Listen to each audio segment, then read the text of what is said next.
Halleluja, dis Saterdagoggend, dis Shabbat en wat 'n voorreg om saam met jou te wees. Kom ons sê net vir Vader dankie, net vir 'n oomblik. Vader dankie, dankie vir hierdie dag, dankie vir Shabbat, dankie vir u woord en dat ons kan inbeweeg in u teenwoordigheid. Vader dankie vir elke persoon wat ingeskakel is reg oor Suid-Afrika om hierdie boodskap te ontvang. Vader, ek wil u loof, ek wil u prys en ek wil vir u dankie sê. Ek wil u lieflike, heilige, soewereine naam wil ek aanbid. Vader, dankie vir u grootheid, u almag.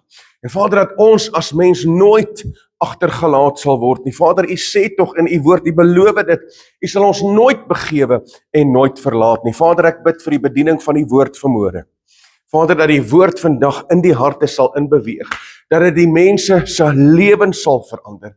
Vader, dat die perspektief sal verander en dat ons wandel met die lewende God sal verander om u naam te vereer en te verheerlik. Vader, dis ons gebed vandag in die wonderbare naam van ons meester Yeshua. En my gees roep uit, halleluja, halleluja, halleluja. Man, ek is bly en opgewonde vandag oor sy woord.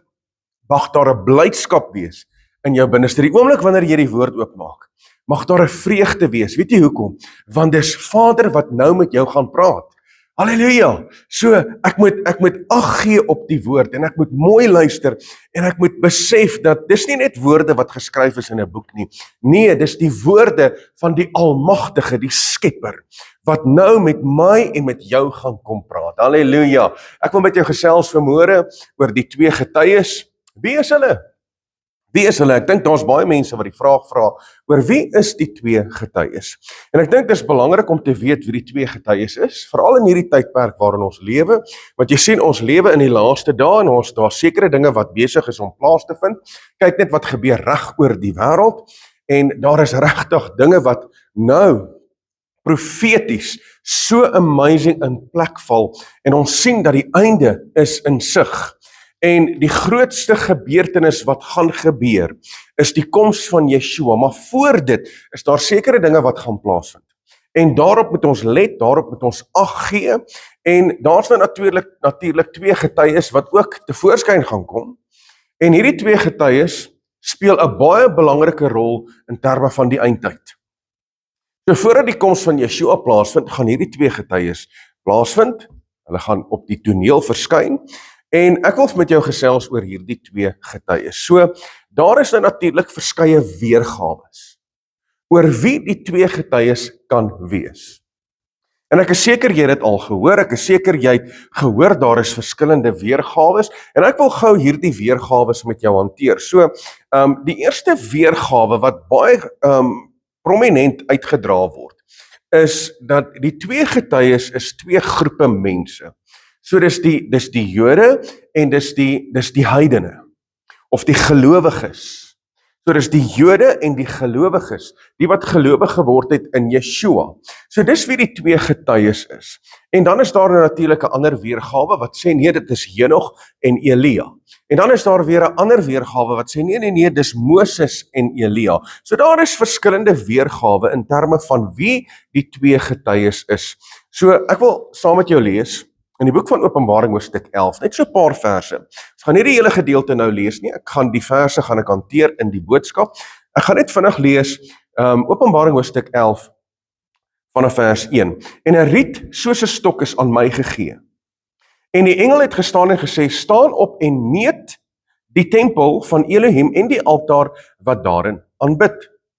En die wat daarin aanbid. Maar die voorhoof buite die tempel moet jy uitlaat en dit nie meet nie, want dit is aan die heidene gegee en hulle sal die heilige stad 42 maande lank vertrap. Alright, hoe lank is 42 maande? Ek sê 'n bietjie daaroor. Hoe lank is 42 maande? 42 maande is nou natuurlik 3,5 jaar. En nou kom in vers 3, en ek sal aan my twee getuies gee dat hulle met sakke bekleed 1260 dae lank sal profeteer. Hoe lank is 1260 dae? Hoe lank is dit? Dis weer eens 3,5 jaar. So jy sal sien in die boek van Openbaring en ook in die boek van Daniël is dit baie pertinent 3,5 jaar. 3,5 jaar, 1260 dae. 3,5 jaar is pertinent in die boek van Daniël en ook in die boek van Openbaring. So nou gaan hy verder in vers 4. Hulle is die 2 olyfbome en die 2 kandelaars wat voor Elohim van die aarde staan. En as iemand hulle wil beskadig, gaan daar vuur uit hulle mond en verslind hulle vyande. En as iemand hulle wil beskadig, moet hy op dieselfde manier gedood word.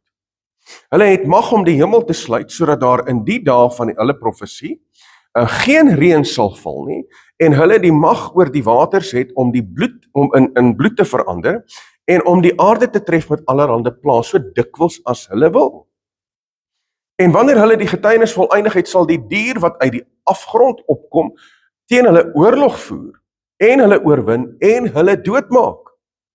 En hulle lyke sal lê op die straat, die groot stad, wat geestelik genoem word Sodom, en Egipte, waar ook ons meester gefolter is. En mense uit die volke en stamme en tale en nasies sal hulle lyke 3 en 'n halwe dag lank sien en nie toelaat dat hulle lyke in die graf gesit word. En die bewoners van die aarde sal bly en verheug wees oor hulle en sal mekaar geskenke stuur, omdat die 2 profete die bewoners van die aarde gepynig het. En na 3 en 'n halwe dag het 'n gees van die lewe uit Elohim uit hulle uitgegaan en hulle het op hulle voete gaan staan en 'n groot vrees het geval op die wat hulle aanskou het. Right, net tot sover, en daar is nog 'n paar skrifte wat ek later dan gaan hanteer, maar ek wil met jou praat oor die 2 getuies. So dis baie duidelik, hierdie 2 getuies in die boek van Openbaring hoofstuk 11. So die boek van Openbaring is 'n profetiese boek en ons moet baie mooi verstaan dat wanneer jy die boek van Openbaring lees, dan lees jy die boek van Daniël saam met dit. En dis belangrik om hierdie te weet.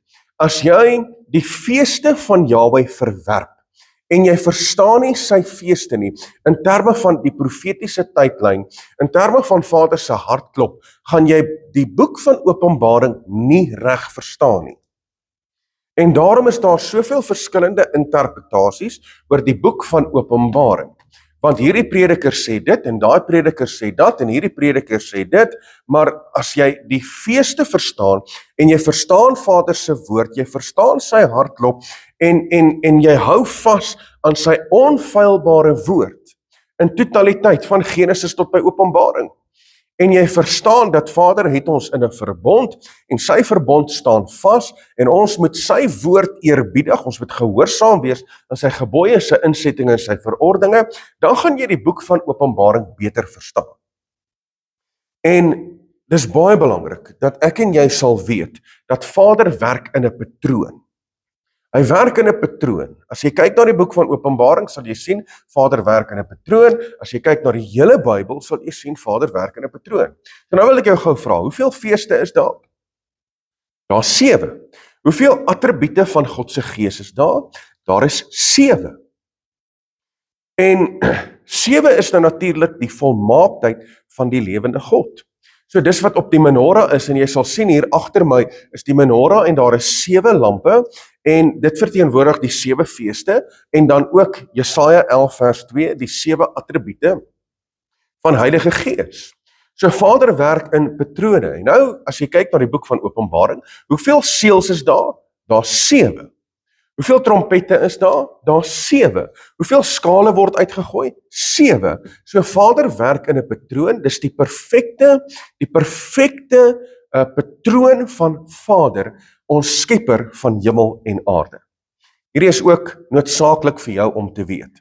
So, die seels word oopgemaak. Nou, as jy kyk na die woord, dis Yeshua wat die seels oopmaak. So as die seels oopgemaak word, dan verskyn die Antichrist by die eerste seël. Dis nie Yeshua wat verskyn nie, want as jy kyk na die woord, dis Yeshua wat die seels oopmaak. So die eerste seël, daai eerste perd wat kom, die ruiter op die wit perd, daai is die Antichrist. So wanneer die eerste seël oopgemaak word, dan verskyn die Antichrist en hy maak sy verskyning reg oor hierdie wêreld. Kan ek jou gou vra, is die seëls al oopgemaak? Nee, want die Antichrist het nog nie sy verskyning gemaak nie. Is ons naby? Ons is verseker naby. Ons is verseker baie naby aan die tydsverloop vir die openbaring van die Antichrist, as jy kyk wat reg rondom ons gebeur. So, met die oopmaak van die eerste seël, dan verskyn die Antichrist. En hierdie is noodsaaklik vir jou om te weet, want die eerste trompet kan nie blaas totdat die 7de seël oopgemaak is. Dan die eerste skaal kan nie uitgegooi word totdat die laaste bassein, die 7de bassein, geblaas het nie. So Vader werk in daardie patrone. So daarom bring ek dit nou weer terug na die boek van Openbaring hoofstuk 11 en ek wil gou met jou gesels oor die 3 weergawes wat daar is. So die 3 weergawes, die eerste een wat ek vir jou gesê het is daar's 2 groepe, dis die Jood en die gelowige. So dis die 2 groepe, dis wie die 2 getuies is. So kom ons gaan kyk gou na daai weergawe en dan gaan ons kyk na die volgende weergawe en dan die 3de weergawe. So ek bou gou my saak om vir jou die rede te gee en die woord te gee op wie die 2 getuies is. Right, so weergawe nommer 1 is hulle is die Jode en die gelowiges. Hulle is die 2 olyfbome en die 2 kandelaars. Kan ek gou weer vir jou lees? Right, Openbaring hoofstuk 11. Hy sê hier, en ek sal my 2 getuies gee, vers 3, en ek sal aan my 2 getuies gee dat hulle met sakke bekleed 1260 dae lank sal profeteer. Hulle is die 2 olyfbome en die 2 kandelaars wat voor die Elohim van aarde staan. Alright, so hier is baie duidelike woorde wat Vader gebruik. Hy sê dis die 2 olyfbome en die 2 kandelaars. Die 2 olyfbome en die 2 kandelaars. Nou wil ek jou vat na die boek van Sagaria, hoofstuk 4 vers 3. Nou kom Sagaria en hy sien hierdie visie en hy sien hierdie wat die engel vir hom wys en hy praat met die engel en die engel sê vir hom, hierso, verstaan jy wat jy sien jy wat jy sien? En nou kom hy in vers 3 en hy sê ook 2 olyfbome, dis wat Sagaria sien. Hy sê ook 2 olyfbome langs hom. Wat het hy gesien? Hy het die goue kandelaar gesien. Hy het gesien daar's afvoerpype en hy sien daar is 2 olyfbome langs hom, een aan die regterkant van die oliekan en een aan die linkerkant van die oliekan. Die vra hom, verstaan jy wat hy sien? En hy sê nee. Hy sê alright, kom ek verduidelik vir jou. Nie deur krag of deur geweld nie, maar deur my gees, so spreek Jahweh Sebaot. So hy sê hier in Sagaria 4 vers 3, ook die 2 olyfbome langs die kandelaar. Nou sê hy in Sagaria 4 vers 12, nou vra hom verder. Hy sê, verstaan jy wat jy sien? Hy sê, verstaan jy wie is die 2 olyfbome? Hy sê nee. Sagaria 4 vers 12, hy sê, dit is die 2 gesalfdes wat by Elohim van die ganse aarde staan. Okay, so wie is die 2 gesalfdes? Wie is die 2 gesalfdes? Dis 'n baie belangrike vraag wat 'n mens moet vra hierso. Hy sê, en dit is die 2 gesalfdes wat by Elohim van die ganse aarde staan. Kom ek lees gou weer vir jou, vers 4, vers 3, ja, vers 4. Openbaring 11, vers 4. Hulle is die 2 olyfbome en die 2 kandelaars wat voor die Elohim van die aarde staan. Dit klink vir my presies dieselfde. Presies dieselfde. So, hier's die weergawe nommer 1, dat dit is die 2 olyfbome en die 2 kandelaars. Nou kom Sagaria 11 vers 14. In Sagaria 11 vers 14 kom Sagaria weer en hy het 'n praktiese uitbeelding en hy het 2 staf, hy het 2 staf wat hy saambind en nou sê vers 14, hy sê, toe het ek my 2de staf saambinding gebreek om die broederskap tussen Juda en Israel te verbreek. So met ander woorde, daar was Juda en daar was Israel, hy het dit saamgebring, hy het dit gebind, en toe breek hy daai samebinding, om die uitbeelding te gee, dat Juda en Israel word verbreek. So daar kom 'n skeiding. So die olyfbome verteenwoordig Juda, wat nou natuurlik die Jode is, en Israel, wat nou natuurlik die verlore stamme van Israel is, en dis nou natuurlik ons wat in die wêreld ingegaan het, ons is deel daarvan, ons is deel van die verlore stamme, en dis ook nou natuurlik die heidene. So dis wie die 2 olyfbome is. So met ander woorde, as jy in geloof gekom het in Yeshua, jy is nie 'n gebore Jood nie, maar jy het in geloof gekom in Yeshua, dan beteken dit jy word ingeënt in Israel, jy vorm deel van die verlore stamme van Israel, en dan is jy deel van die olyfboom. Met ander woorde, dis Juda en dis Israel. En dan die 2 kandelaars, Die twee kandelaars, as jy nou kyk na die menorah hier agter my, die twee kandelaars, wat verteenwoordig die kandelaar? Daar is 7 lampe, en dit verteenwoordig nou natuurlik die feeste, Levitikus hoofstuk 23, en nou natuurlik die Heilige Gees, sy attribute, Jesaja 11 vers 2. So dis die weergawe nommer 1, is die 2 olyfbome en die 2 kandelaars. So met ander woorde, dis 2 groepe mense. Maar nou wil ek gou vir jou hierdie lees. Kyk gou wat gebeur hier. Hy sê, en ek sal, vers 3, en ek sal aan my 2 getuies gee, dat hulle met sakke bekleed 1260 dae lank sal profeteer. Right, so hier praat hy van 2 spesifieke persone. Hy sê, en daai 2 getuies gaan bekleed wees met sakke. So gaan dit ons wees? Nee. Gaan dit die Jode wees? Nee. Want as jy sien die woord en jy kyk die patroon en jy lees in die woord, wie gaan betrokke wees en wat gaan alles gebeur en wat is ons rol in die eindtyd, dan sien jy ons gaan nie met sakke bekleed wees. En die Jode gaan ook nie met sakke bekleed wees nie, so dit kan nie 2 groepe mense wees nie. En hy praat ook hier, hy sê dat daar is 2 lyke. In ander woorde, hulle gaan doodgemaak word en hulle lyke, in ander woorde, hierdie 2 lyke lê op die grond en daar is ook 'n spesifieke plek waar dit gebeur. So, weergawe nommer 1 praat oor dis die Jode en die gelowiges en daar is meriete in dit, maar dit kan nie 2 groepe mense wees nie, want die woord is duidelik. Alright, so nou praat ek met jou oor weergawe nommer 2. Onthou, ek bou my saak en dan gaan ek vir jou die openbaring gee in terme van wie die 2 getuies is. So weergawe nommer 2 dit is Henog en Elia. Het jy dit al gehoor? Jy al gehoor mense sê dit is Henog en Elia? So hoekom is dit Henog en Elia? Ek wil daai vraag vra. Hoekom sê mense dis Henog en Elia? Hoekom? Is dit dalk omdat hulle die enigste 2 mense is wat nog nie gesterwe het nie? Jy sien, want toe Henog hier op aarde was, nou sê die woord dat Henog het met Elohim gewandel en toe was hy ewe skielik nie meer daar nie. So hy het hom weggeruk. So hy het hom weggevat van die aarde af, so hy het nog nie gesterwe nie. En ook met Elia. Hy het die opdrag gekry, gaan salf vir Elisa en gaan salf die koning. En toe sê Vader, maar ek gaan jou wegneem.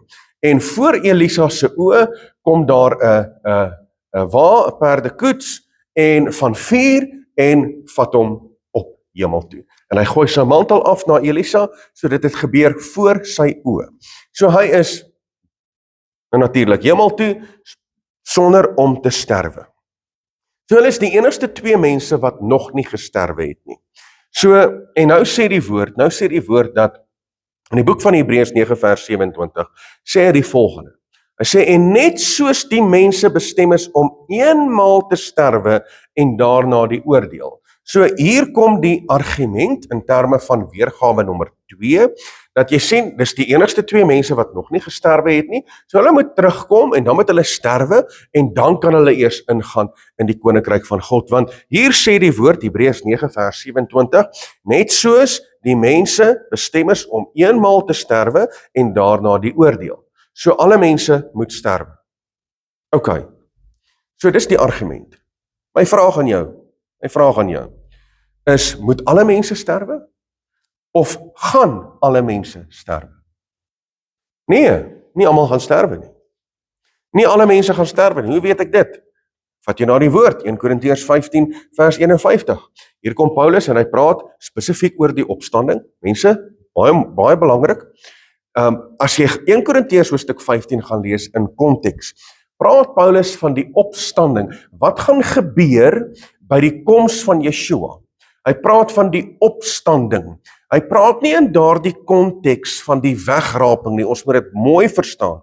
Hy praat van die opstanding, so wat gaan gebeur by die koms van Yeshua, en daar's mense wat dit verkeerd interpreteer, en dinge daarin lees wat nie daar is nie.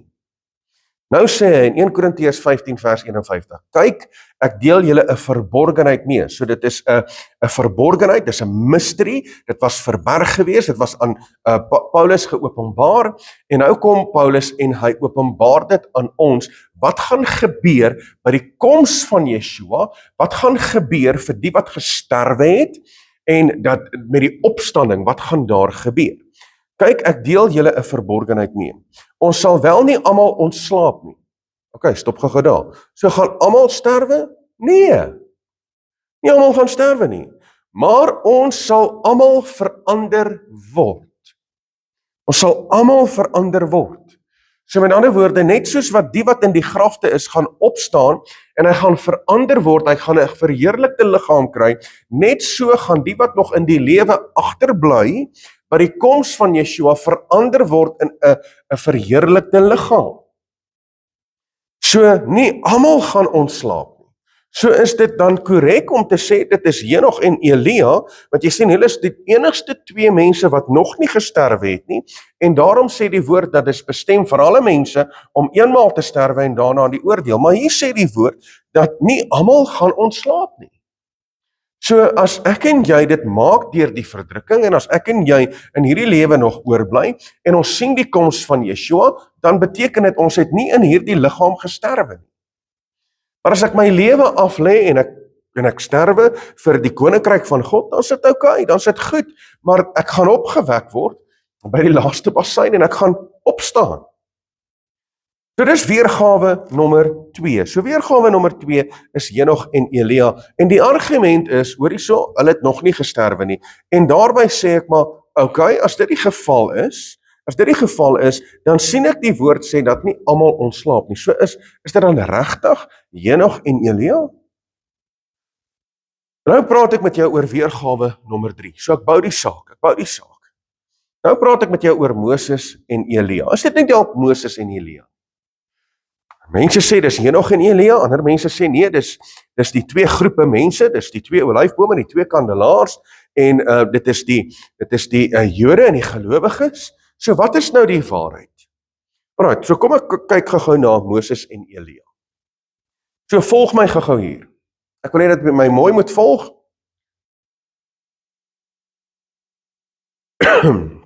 Alright, so ek vat jou na die woord toe. Ek praat met jou oor Moses en Elia. So ek vat jou na die woord toe, Maleagi hoofstuk 4 vers 4 tot 6. Maleagi 4 vers 4 tot 6. Alright, so met betrekking tot die interpretasie van die woord. Daar is sekere faktore en daar sekere prosesse wat 'n mens in ag moet neem met betrekking tot die interpretasie van die woord. So 'n mens noem dit hermeneutika. So met die interpretasie van die woord is daar 'n principle, jammer vir die Engels, daar's 'n principle wat 'n mens gebruik. It's a principle of first mention. The principle of first mention. Met ander woorde, as iets die eerste keer genoem word in die Bybel, dan kyk jy wat gebeur na dit, wanneer word dit weer genoem, en dan daai eerste keer wat dit genoem word, en dan die vorige kere, of die volgende kere, dan sit jy dit bymekaar en jy bring die interpretasie van die woord so in. It's a principle of first mention. So nou vat ek jou na die woord toe in terme van Moses en Elia. Maleagi hoofstuk 4 vers 4 tot 6. Kyk wat sê die woord. Nou praat Vader met ons. Hy sê, dink aan die wet van Moses, my knegt, wat ek hom beveel het op Horeb vir die hele Israel insettinge en verordeninge. Alright, stop gou daar. Hier sê die woord, dink aan die wet van Moses. Ek moet net hierdie uitklaar. Ek moet dit uitklaar. Mense, dis nie die wet van Moses nie. Dis die wet van Yahweh wat hy aan Moses gegee het, want soveel mense sê, nee, dis die wet van Moses, so met ander woorde, dit is nie meer geldig nie. Dis nie die wet van Moses nie, dis nie 'n mensgemaakte wet nie. Dis die wet van Yahweh ons Elohim, wat hy aan Moses gegee het, en Moses gee dit aan die volk. So maar die woord praat spesifiek daarvan, hy sê dis die wet van Moses, so wanneer hy praat van Moses, dan weet jy, dit gaan oor die Torah. Selfs die Fariseërs en die Sadduseërs het ook gepraat van Moses, maar jy het gehoor, in Moses staan daar dit, en in Moses staan daar dat, en selfs Yeshua het gesê, jy het gehoor dat Moses skryf dit. So, as hy praat van Moses, dan praat hy van die Torah, maar dit gaan nie oor Moses nie, dit gaan oor die lewende God. Ons moet dit baie duidelik hê, want die vinger van Jahwe, ons Elohim, het die wet geskryf. Hy het dit aan Moses gegee. Moses het dit afgebring na die volk toe. Alright. So nou dat ons dit weet, nou lees ek verder. Dink aan die wet van Moses, Meitneg, wat ek hom beveel het op Horeb, vir die hele Israel, insettinge en verordeninge. Kyk, ek stuur julle die profeet Elia voordat die groot en vreeslike dag van Jahwe aanbreek. Right, so hier in een gedeelte van die woord praat hy van Moses en Elia.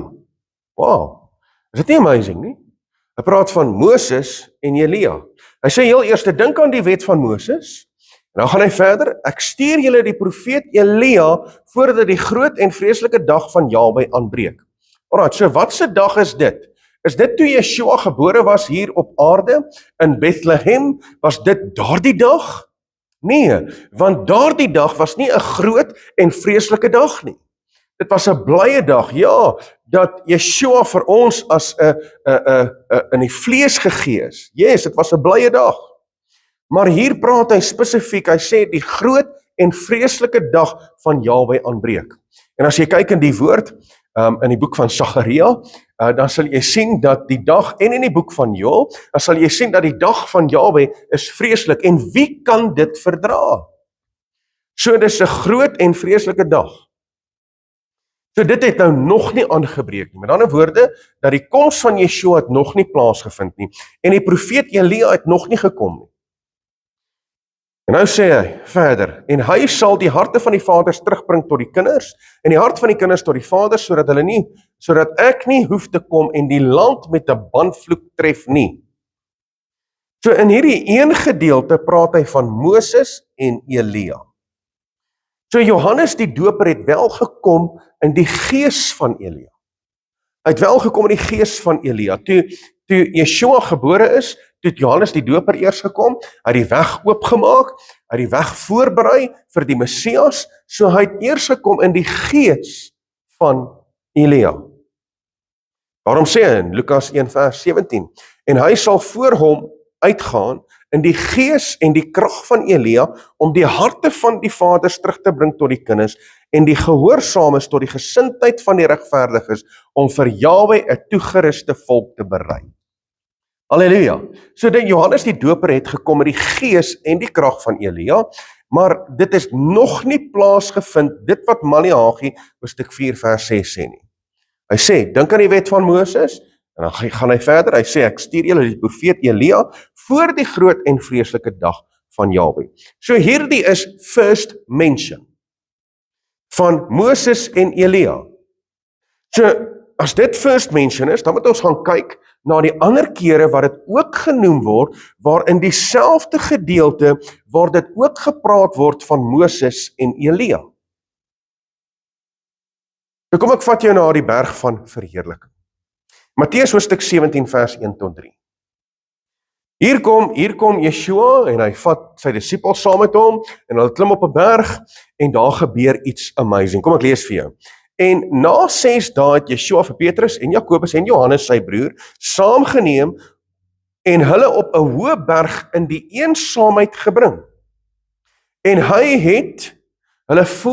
het voor hulle van gedaante verander en sy aangesig het geblink soos die son en sy klere het wit geword soos die lig en kyk daar verskyn aan hulle Moses en Elia in gesprek met hom.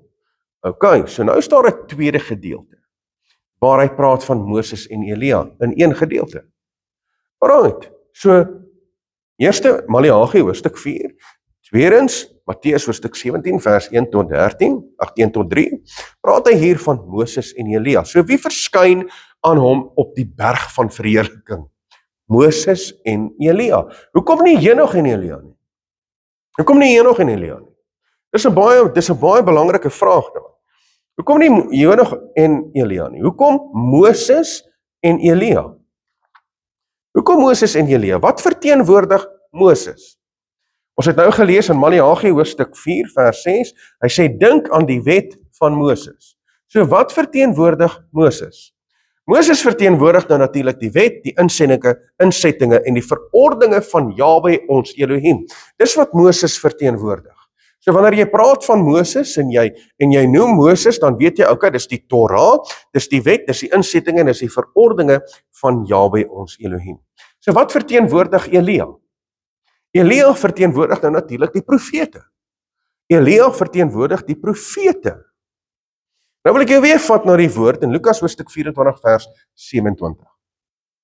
Nadat Yeshua opgestaan het uit die dood uit, hy verskyn aan sy disippels en hy's op pad na die pad van Emmaus. Nou is daar 2 disippels wat loop en hy verskyn aan hulle en hulle verstaan nie, hulle weet nie, dis Yeshua nie. Hulle weet dit nie. En nou begin hy met hulle praat en hy begin om seker goed uit te lê uit die woord uit. Kom ek lees vir jou Lukas hoofstuk 24 vers 27. En hy het begin van Moses en al die profete en vir hulle uitgelê in al die skrifte die dinge wat op hom betrekking het. Weereens, 'n amazing gedeelte. So Elia verteenwoordig die profete, Moses verteenwoordig die Torah, die wet, die insettinge, die verordeninge van Jahwe. So nou kom Yeshua en hy begin uit Moses, met ander woorde uit die Torah en uit die profete, begin hy uitlê die skrifte en die dinge wat op hom betrekking het. Alright, so Moses en Elia is pertinent met betrekking tot die woord aktief. Alright, so kom ek vat jou gou na die wonderwerke. Die wonderwerke van hierdie 2 getuies. Die wonderwerke wat hierdie 2 getuies doen. Kom ek lees vir jou. Vers 5. Openbaring 11 vers 5. En as iemand hulle wil beskadig, gaan daar vuur uit hulle mond en verslind hulle vyande. Alright, so wat gebeur daar? Daar kom vuur. Daar kom vuur uit hulle monde uit. Ja. Alright, was daar 'n profeet hier op aarde wat daar vuur afgekom het en die vuur het mense verteer en die vuur het geval? Was daar so 'n profeet gewees? Ja. Wie was hy? Elia. Kom ek lees vir jou. 1 Konings 18 vers 38. Daarop het die vuur van Jahwe neergeval en die brandoffer en die hout en die klippe en die stof verteer, ja, die water wat in die sloot was opgelek. Nou is daar 'n tweede gedeelte. Na dit kom daar mense na Elia toe en hy sê sekere goed en hierdie ouens sê sekere goed en hy sê as dit dan so is, laat die vuur van Jahwe op julle val. Kyk wat gebeur hier. 2 Konings hoofstuk 1 vers 10 tot 12. Ek lees net vir jou vers 10, jy kan dit gaan lees verder by die huis. Toe antwoord Elia en sê aan die owerste oor 50, as ek dan 'n man van Elohim is, mag daar vuur uit die hemel neerdal en jou 50 verteer. En daar het vuur van die hemel neergedaal en hom en sy 50 verteer. Kyk, dit het nog 2 keer daarna ook plaasgevind. So dis een van die wonderwerke van die 2 getuies. Wat is die volgende wonderwerk? Wat is die volgende wonderwerk? Kom ek lees vir jou, vers 6. Hulle het mag om die hemel te sluit, sodat daar in die dae van hulle profesie geen reën sal val nie. Wow. Okay, so hulle het mag om die reën te weerhou vir daardie tydperk van hulle profesie. Vir hoe lank? Vir 3,5 jaar. Hoe lank het Elia uitgebid en vir hoe lank was daar nie reën nie? Vir 3,5 jaar. Vir 3,5 jaar. Hier sê dit, 1 Konings 17 vers 1. En Elia, die Tisbiet, uit Tisbe ingeleed, het vir Agab gesê, so waar as Jahwe, die Elohim van Israel leef, voor wie se aangesig ek staan, daar sal geen dou of reën in hierdie jare wees nie, behalwe op my woord. So Elia het die mag gehad, hy het gebid, hy het die hemel gesluit, vir hoe lank? Vir 3,5 jaar. Hoe lank profeteer hulle? Vir 3,5 jaar. Nou is daar nog 'n wonderwerk wat plaasvind, en hierdie wonderwerk lees as volg. Ek lees vir jou, weer 1 vers 6, en hulle het mag oor die waters, om dit in bloed te verander. Wow, so hier word water in bloed verander, so was daar iemand gewees, hier op aarde, in die Bybelse tyd, wat water in bloed verander het, was daar verseker. Wie was dit? Moses. Hier sê die woord, Eksodus hoofstuk 7 vers 20. Moses en Aaron het toe so gedoen soos Jahwe beveel het. Hy het die staf opgehef en die water wat in die Nyl was, geslaan voor die oë van Farao en voor die oë van sy dienaars, en al die water in die Nyl is in bloed verander. So hier sien ons weer eens, dit wat Moses gedoen het, gebeur hier. En dan die volgende wonderwerk, of wonderwerke wat plaasvind, hier gaan hy. Hy sê, en om die aarde te tref met allerhande pla, so dikwels as hulle wil. Met allerhande pla. Ek wonder wat so pla gaan dit wees. So het daar pla plaasgevind in die Bybelse tyd? Verseker, wie het dit gedoen? Moses. Dis nou natuurlik die hand van Jahwe wat deur Moses gewerk het om hierdie pla in Egipte te gebeur. So ek lees vanaf Eksodus hoofstuk 7 vers 20 tot Eksodus 12 vers 29 dat daar was 10 pla gewees wat oor Egipte gekom en die laaste een was die dood van die eersgeborenes.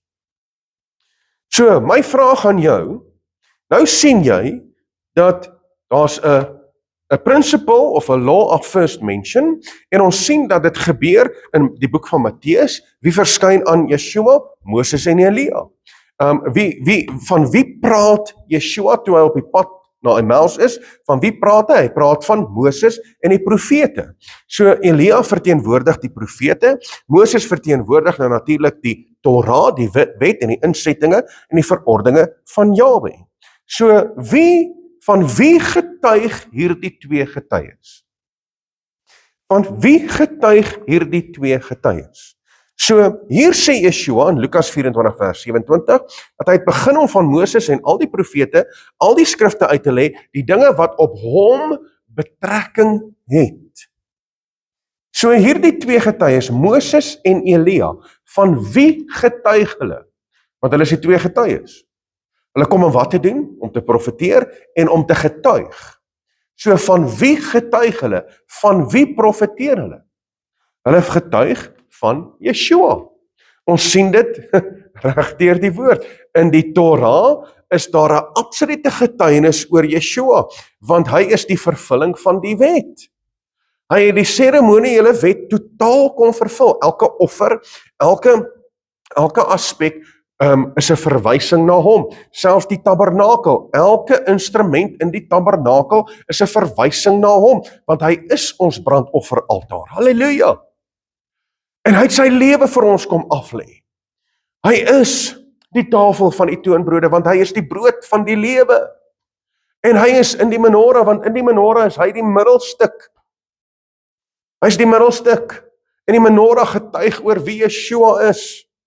En dan natuurlik die wierookaltaar en dan die ark van die verbond en selfs alles in die tabernakel getuig van Yeshua, want die instrumente is gemaak van hout en is oorgetrek met goud, want hout verteenwoordig menslikheid en die goud verteenwoordig goddelikheid, want hy was 100% mens, 100% God, en hy het hier op aarde het hy die lewende God kom vlees word, sodat hy vir ons die weg kan baan waarin ek en jy moet wandel. So hierdie twee getuies getuig van Yeshua. En waar bevind hierdie twee getuies hulle?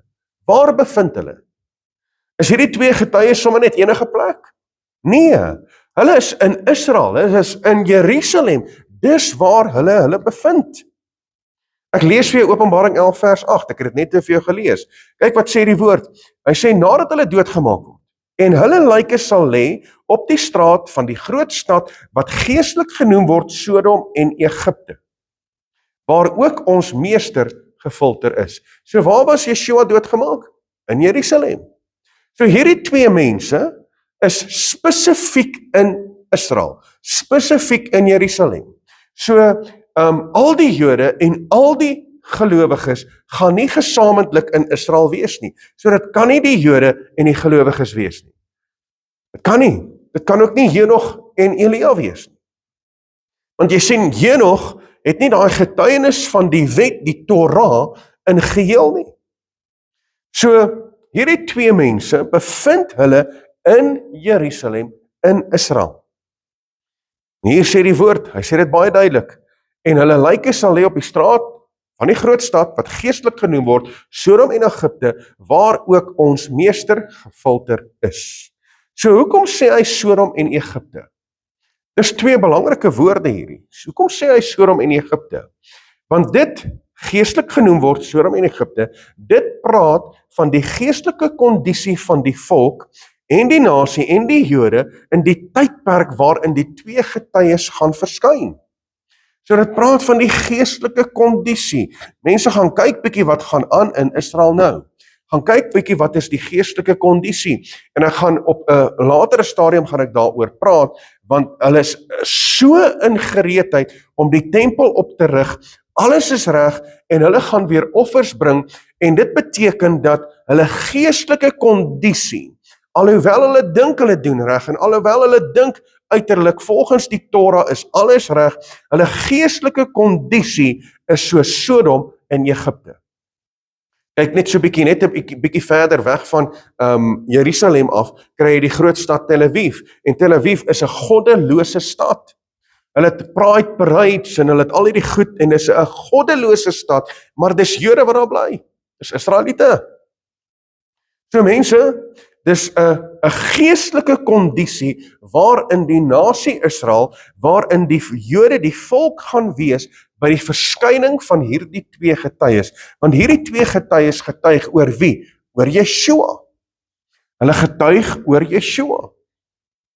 So daai kondisie gaan wees geestelike verval, ongeregtigheid, welis, afgoderry, verharding van hart en rebellie. Dis wat nou plaasvind.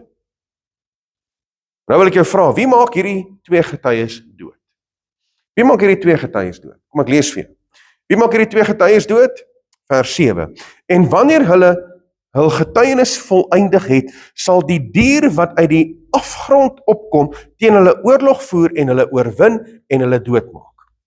Alright, so hier is 'n baie belangrike gedeelte in die woord.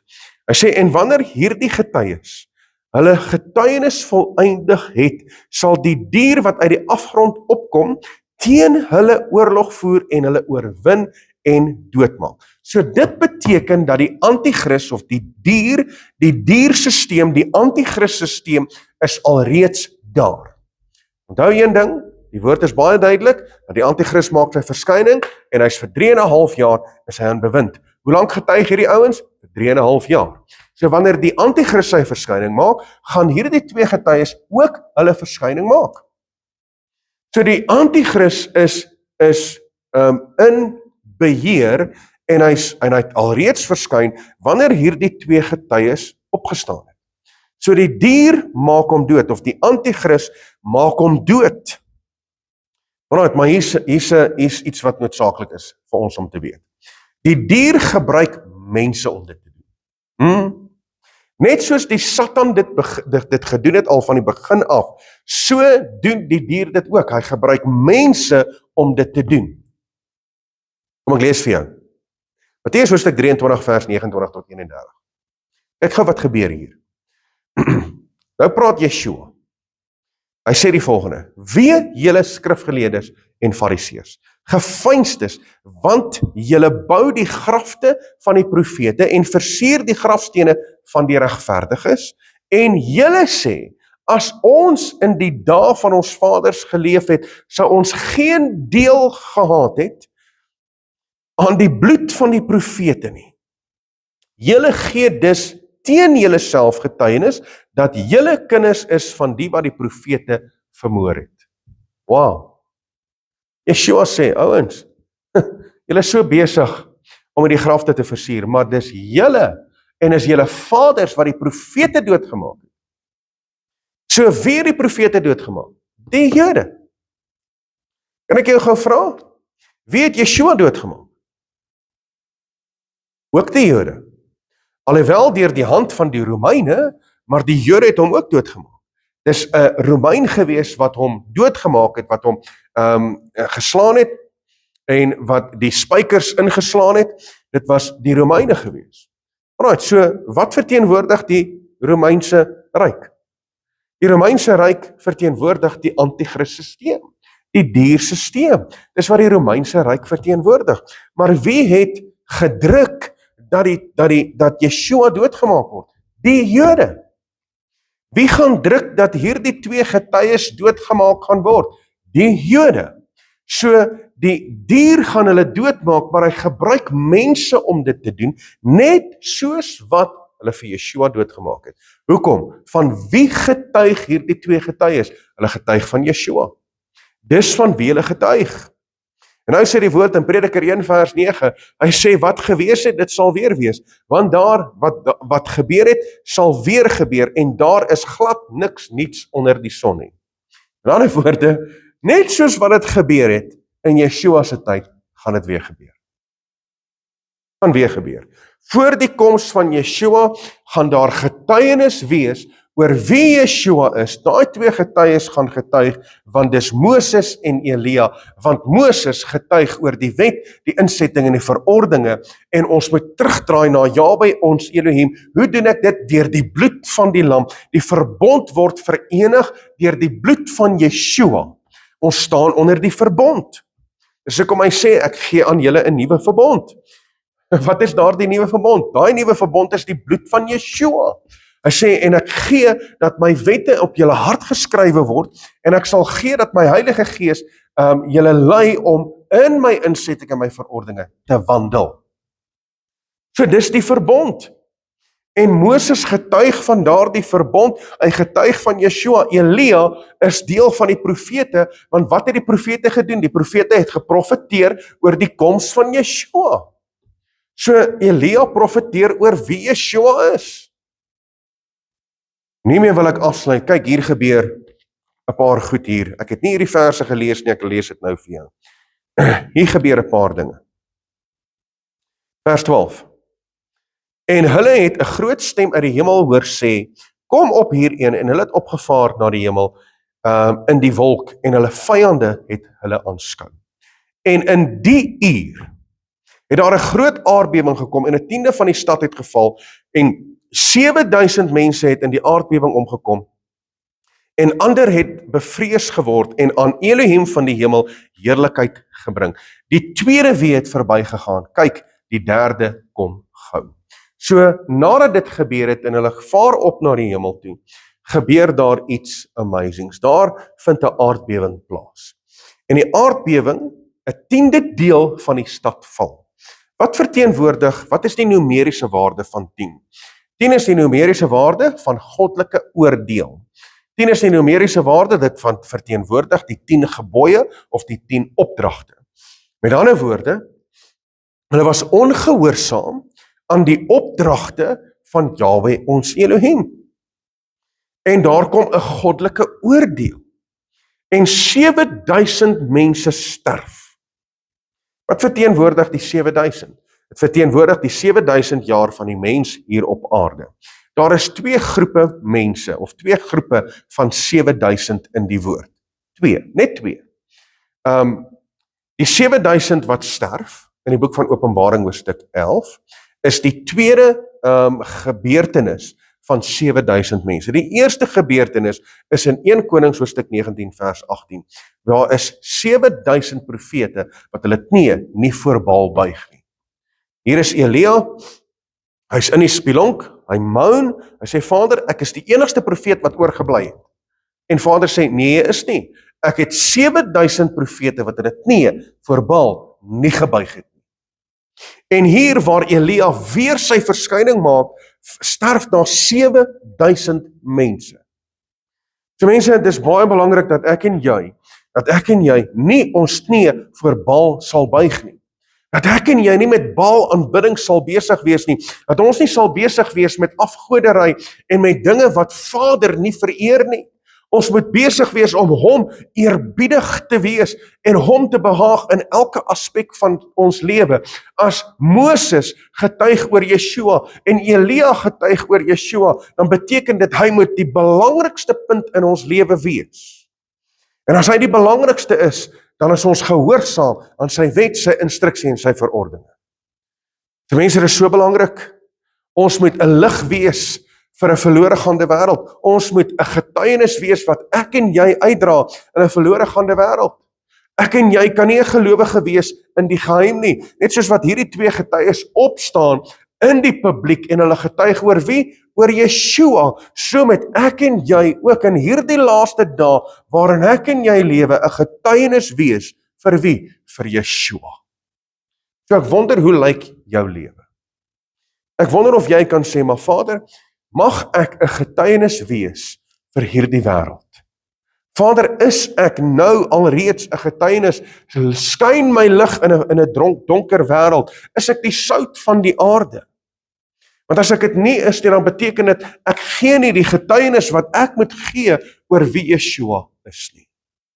Mense, nou dat ek en jy weet wie hierdie twee getuies is en wat hulle funksies is, dan bring dit ons soveel nader aan die woord van Skepper lewende God en hoe ek en jy moet funksioneer. Want ons hele lewe moet getuig oor sy woord en oor wie hy is.